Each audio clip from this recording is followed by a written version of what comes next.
The shelter fell silent the moment the blind veteran stepped through the door.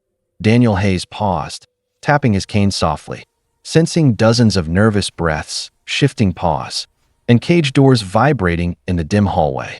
He had come searching for a companion, a dog who could help him navigate the darkness he lived in.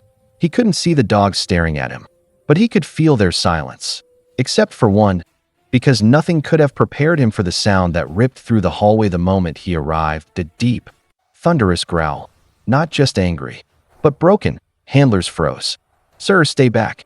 That dog is classified as extremely aggressive." Metal clanged as a German shepherd slammed against the bars with terrifying force. Staff scrambled away, their voices trembling. "Nobody goes near him. He's aggressive. He'll attack anyone.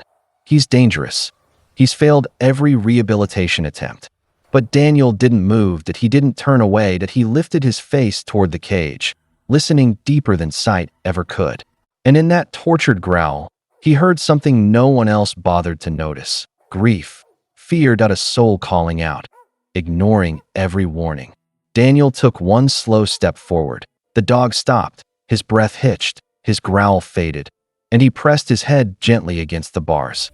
As if he recognized the blind soldier's broken soul, the dog, labeled dangerous, unadoptable, broken, suddenly went silent. What happened next shocked every person watching, and left the blind veteran fighting back tears. Before we start, make sure to hit like, share, and subscribe. And really, I'm curious, where are you watching from? Drop your country name in the comments. I love seeing how far our stories travel. The rain had just stopped when Daniel Hayes stepped out of the taxi, tapping his white cane gently against the pavement.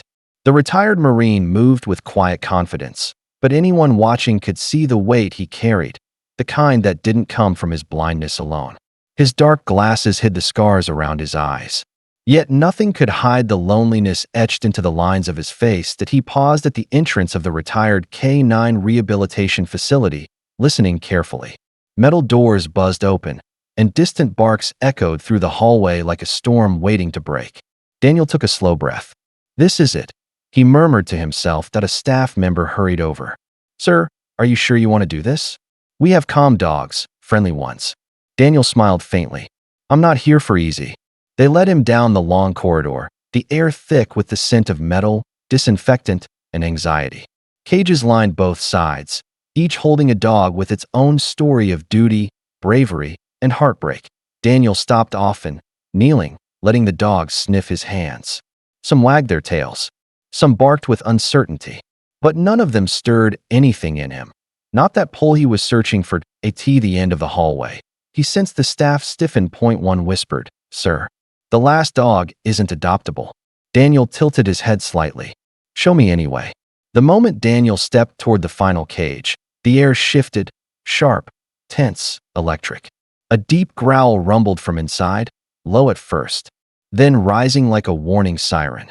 Before anyone could react, a German shepherd lunged forward, slamming his body against the metal bars so hard the entire cage rattled. His teeth flashed, his gums pulled back, his bark thundered through the hallway. The staff instantly grabbed Daniel's arm. "Sir, step back. He's dangerous." But Daniel didn't flinch. He simply tilted his head, listening, really listening, to the storm of rage in front of him. Another handler rushed over. "This is Max, retired K9, and he's completely unpredictable. We don't even let trainees near him." Daniel heard the metallic clink of the warning tag as one of the workers tapped it. "Aggressive, do not approach." The shepherd threw himself at the bars again, snarling with a fury that made even the other dogs fall silent. The staff in yellow shirts kept their distance, exchanging uneasy glances. "He hates everyone," one muttered. "Won't let anyone near him," another added. But Daniel heard something different in the chaos. Short breaths, hesitation between barks, the tremble of fear hidden behind aggression. He took one small step forward. The workers panicked. "Sir, he will bite. Please move away." Daniel raised his hand gently. "No," he said softly. "He's not attacking me. He's warning you." The hallway froze. Max growled again, but this time, it sounded less like anger and more like pain. Daniel kept his head tilted, listening to every growl, every shaky breath coming from behind the bars. "What happened to him?" he asked quietly, The hallway fell into an uncomfortable silence. Finally, the senior handler stepped forward. His voice softened. Max wasn't always like this, he began. He used to be one of the best K9s on the force. Loyal, precise, brave. Max let out a muted whine at the sound of his name. Almost as if he recognized the memory, the handler continued. His partner, Officer Riley, died during a high-risk raid. Max was the one who found him. His words grew heavier. Max didn't leave his side for hours. When backup arrived, they had to pull him away. Daniel felt his chest tighten. After that, another staff member said he stopped eating, snapped at anyone who came near. He attacked 2 trainers. We tried everything: therapy, new handlers, even familiar voices. She shook her head. Nothing worked. Max growled again, but it wasn't the same vicious sound from before. It carried grief, raw, unfiltered. Daniel whispered, "He's not aggressive. He's heartbroken." The staff exchanged surprised looks. No one, the senior handler said slowly, has ever said that about him. Daniel moved a little closer, guided only by instinct. "I know what it feels like," he murmured, "to lose the person who was your whole world." Daniel slowly lowered himself to one knee, ignoring the staff's startled reactions. His cane tapped gently against the concrete as he steadied himself. "Easy, boy," he whispered, turning his face toward the cage. "I'm right here."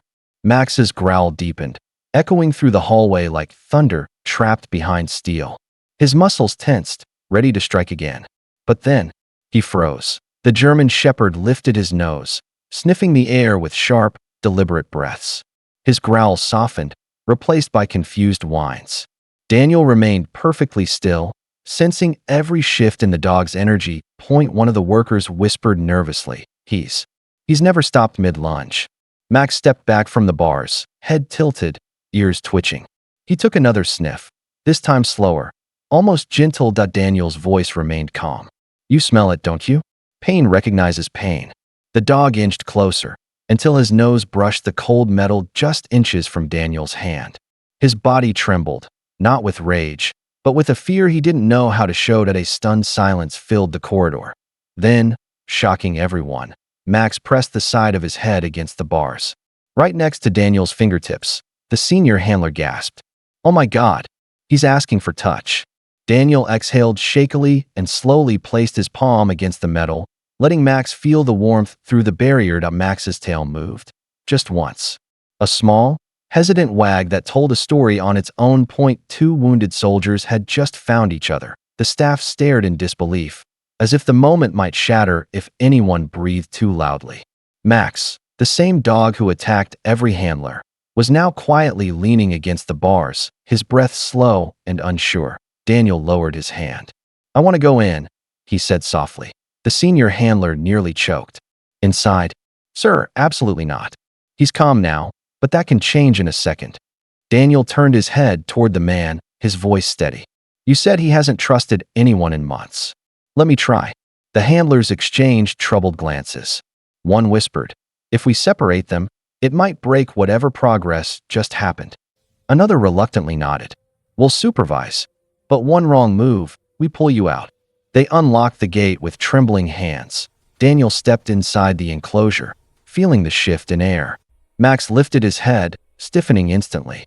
His paws dug into the ground as he circled Daniel, sniffing him from every angle, testing, measuring, deciding. The handlers held their breath.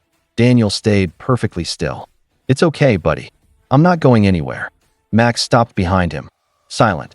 Then he walked around to Daniel's front, nudged the veteran's cane gently with his nose, his way of saying, "I'll guide you." The entire room fell still, for the first time since losing his partner. Max had chosen someone. Daniel slowly knelt as Max stood in front of him, the cane still resting between them. "Will you come home with me, buddy?"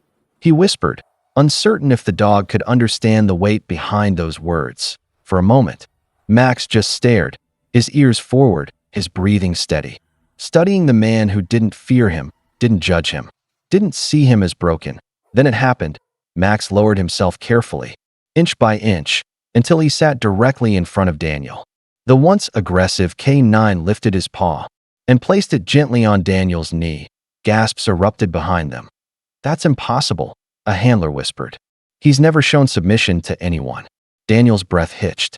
His hand trembled as he reached forward, finding Max's head by touch alone. The German shepherd leaned into it, not with hesitation, but with relief. His tail gave one soft, steady wag. "You're safe," Daniel murmured, tears slipping beneath his dark glasses. "And so am I now." When they walked out of the enclosure, something extraordinary happened. Max moved to Daniel's side, nudging his leg, guiding him with silent confidence. Already stepping into a role he once lived for, it wasn't the veteran who rescued the dog. It was the dog who rescued the veteran.